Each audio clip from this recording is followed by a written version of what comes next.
Well, well, well. Another day, another Rowan review.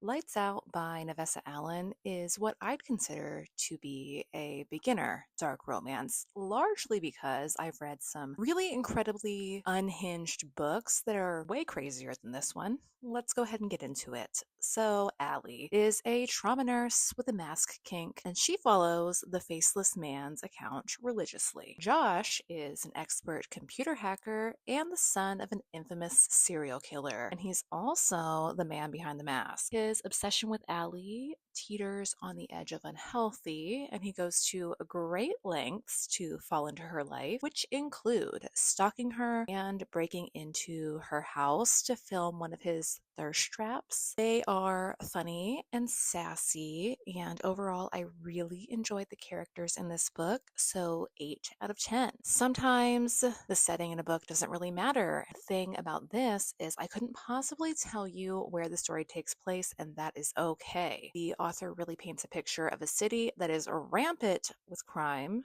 to include a billionaire rapist and the mafia. It was kind of crazy on the atmosphere front, but still 8 out of 10. I wouldn't consider this to be the absolute best book I've ever read in terms of writing, but I did laugh a lot, and I think that counts for something. 7 out of 10 for writing. I thought the plot was interesting enough when it was just Josh stalking Allie. Once we added in that billionaire subplot, I kind of started to feel like we were losing the plot a little bit. I don't think that it added anything but conflict. That's just my opinion. Thank you so much. Plot's a 7 out of 10. I know we've all heard of immersive reading, right? I don't call it that.